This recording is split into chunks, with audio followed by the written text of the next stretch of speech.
আসসালামু আলাইকুম। শখের খামার এখন শত, শত পাখি এবং শত, শত কোয়েল পাখির ডিম। আলহামদুলিল্লাহ।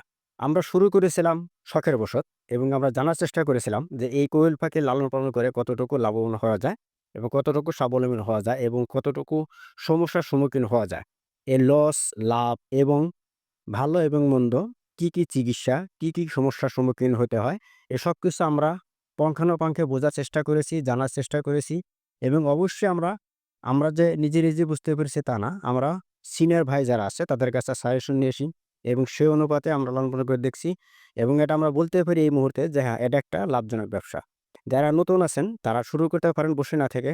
তবে আমি বলব আপনারা শুরুতেই অল্প দিয়ে শুরু করেন এবং অল্প দিয়ে শুরু করলে আপনারা এর ক্ষতির পরিমাণটা বুঝতে পারবেন। এবং আপনাদের যেকোনো পরামর্শের ক্ষেত্রে আমাদের কাছে প্রশ্ন করতে পারেন, কল দিতে পারেন। আমরা সর্বোচ্চ আমরা যেটা জানি, যেটা বুঝি, যেটা ভালো সেটি আপনাদের পরামর্শ দেওয়ার চেষ্টা করব ইনশাআল্লাহ। স্ক্রিনে যে পাখিগুলো দেখতে পাচ্ছেন এগুলো হচ্ছে আমাদের খামারের পাখি এবং এটা আমাদের একদিনের ডিম।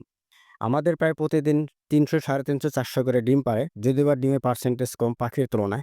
কারণ অত্যাধিক গরম এবং গরমে প্রত্যেকটা খামারিদেরই ডিম কম পাড়ে। আলহামদুলিল্লাহ আমরা এতে অনেকটা সন্তুষ্ট। আমরা যা বিক্রি করতেছি তা দিয়ে পাখির খাবার-টাবার এবং সমস্ত খরচপাতি বাদ দিয়ে আমাদের মোটামুটি কিছু টাকা লাভ হচ্ছে। যদিও বা পূর্বে আমরা লাভের অংশ দেখিনি। তবে এখন আমরা আশা করতে পারি যে এখন আমাদের কিছু টাকা লাভ হবে। যদিও আমাদের চালান এখানে অনেক, কারণ আমরা মেশিন কিনেছি, হুডার কিনেছি, অনেক প্রস্তুতি কিনেছি, খাঁচা বানিয়েছি। আমরা একদিনে লাভের মানে পুরো টাকা পাবো না এটা আমরাও জানি, আপনারা ভালো করে জানেন। তো আস্তে হবে বলে সেই বিশ্বাস নিয়ে শুরু করছি। এবং দেখা যাক আল্লাহ আমাদের কোন জায়গায় নিয়ে ঠেকায় এবং অবশ্যই আল্লাহর কাছে চাই যে আল্লাহ আমাদের ফার্মে এবং আমার মতো যারা আছে তাদের প্রত্যেকের ফার্মে যেন বরকত দান করে। আসসালামু আলাইকুম ওয়া রাহমাতুল্লাহি ওয়া বারাকাতুহু।